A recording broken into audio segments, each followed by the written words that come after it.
ico nobwira abantu mu kurangiza ko turagira ngo tubwire abasore bose cyane cyane inkumi n'imisore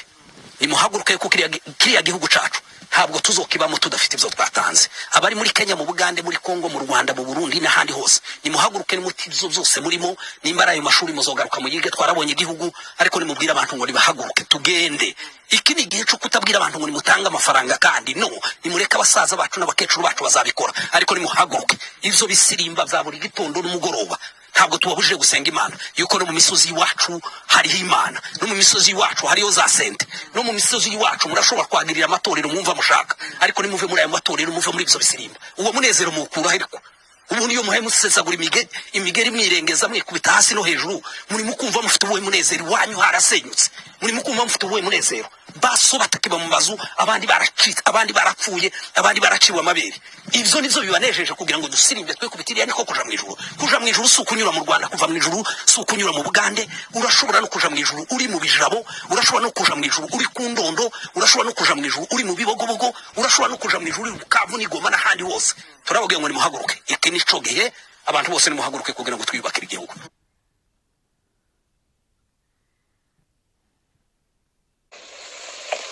ubwoko bwa Isiraheli iyo igitabo kivuze ngo bageze ku nyanja ngo hirya no hino hari imisozi batarashaka kurira nta wundi muti na Mose ubwa Imana yari yaragize lidere cyangwa umuyobozi wabo mbere yuko agira icyo akora yabanje kumaza icyo afite ari kwitaho imfana niki waba ufite aravuga ati mfite ingoni aho niyo mberaho ni ukuvuga ngo Imana izahera ku bwitange bwacu ihere ku maboko yacu tubona gake ndashangira abaturage ko mugomba ahumurika timucikacibwa intege na bene wacu bibihahirana batagira umutima bashake ngo babeho bonyine abandi batariho ahubwo muje mureba intego murebe maraso y'abana yaviriye muri iki gihugu ntabwo tuzayavirira kandi bitwaye dukora zakozwe n'abandi ibi bihe si ubwa mbere bituzaho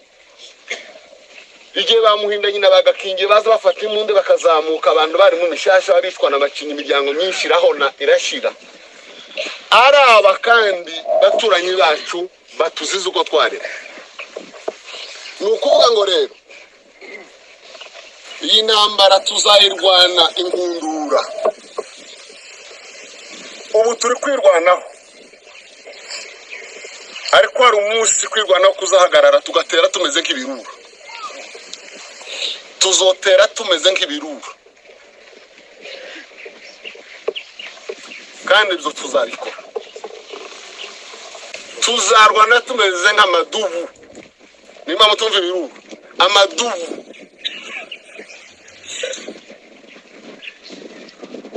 ntabwo ibi bizagarukira mu maboko yacu harimo inkota kandi iyo nkota izasogota abanzi bose batekereje ko ari twe bwoko bugomba kurimbuka mu maboko yacu harimo inkota izasogota kandi karimbuka ibi tuzabihorera kugeza ku wa nyuma ibi kandi igihe cy'imbabazi kizashirwaho iherezo ndashaka kubabwira ko intambara tutenda kuyivaho nimba hari abantu bibesha ko hari ibintu bibaye igikuba gicitse ngo twotezuka wanadanganya nimba hari umuntu bibesha hano munsi y'ijuru ngo hari ijambo yovuga hari ikintu yovuga none ngo abantu bagahinda imishitsi bakananirwa kurya bongo tuko tayari na tunaendelea na tutaendelea na mabadiliko yatakuwepo kuba tuzira gusa ko turi abanyamurenge mu gihugu cyose ntawe twahemukiye tuzohagarara ku kuri ntawe turenganyije nta muntu w'ubundi bwoko dusagariye ngo tumuhutaze ahubwo duharanira kubaho kwacu kuko dufite uburenganzira ntawe tugomba gusaba kubaho nta nuzo tubuza kubaho hano munsi y'ijuru hayipo ni ngombwa ko mutagomba gutwarwa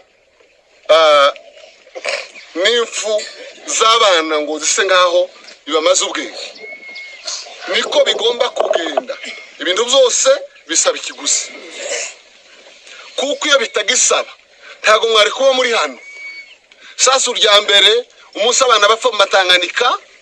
badahe barwana bakicirwa ku misego y'ibiraro, abandi bakarasirwa munsi y'inka bari gukama. Izo zarabaye wa munsi mumwe arerekeje yanzira bavugaga ije wanyu Misiri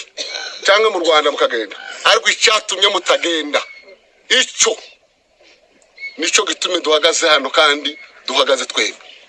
kugenda akaba mudabaye n'ababanjirije n'abazabakurikira. Ntabwo bizadutitura, nta nubwo bizaduca intege, tuzakomereza aho nyine maraso yabo. Ni mureme mushikame.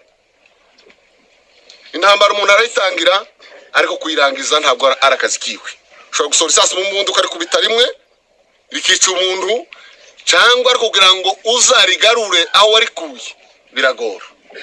Ndibaza neza ko iyi ntambara abayitangiye nibadasubiza ingota mu rwubati bazabyicuza ubuzima bwose. Ntabwo gupfa ko Abanyamurenge bazira ubusa, bicwa na leta, bicwa na bene wabo b'Abakongomani, ntacyo bazira ko ari Abanyamurenge. Ntabwo ibi bizagarukira ngaho. Kwibohora kwacu kuzabaho tubishizemo imbaraga, tubihagurutsemo kandi tubirimo, kandi tuzaharanira kubaho kwacu nuko abandi baturage bose b'Abanyekongo, kuko bafite uburenganzira bwo kubaho. Dufite uburenganzira bwo kuja iyo dushaka mu gihugu, ariko ntabwo tubyemerewe. Inzira zadifungwa ku Banyamurenge, abandi zifunguye. Hano hariho ba Momo, mugabo niwe Momo, n'abacuruzi babangaha mu Madegu, n'abashibi Bukavu. Nta mushi urazira kuko atari Umunyamurenge murene we y'Abanyamurenge. Ariko habaza abacwere hano mu Rusuku ugakomeza hano, sinzi ko ari Abanyamurenge bake cyangwa benshi bashaka kujana mu cyangwa kwemerere ko mujana atekereza ko yoguhuruza. Ibyo bizashirwa iherezo, kandi ntabwo bizashirwa iherezo turyamye, bizoshirwa iherezo nuko twahagurutse. Mureke gutwarwa n'imfu,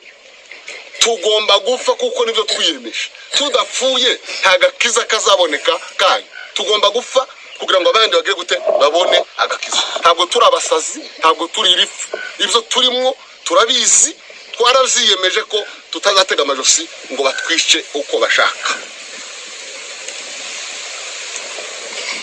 Twavutse nk'abandi, tubaho nk'abandi, dufite uburenganzira bwo kugira iwacu. Rero mu kurangiza, Mudabari yabaye umuyobozi mwiza twabivuze, kandi akora ibintu byinshi, kandi mwabyumvise yarabyaye. Imana ishimwe ko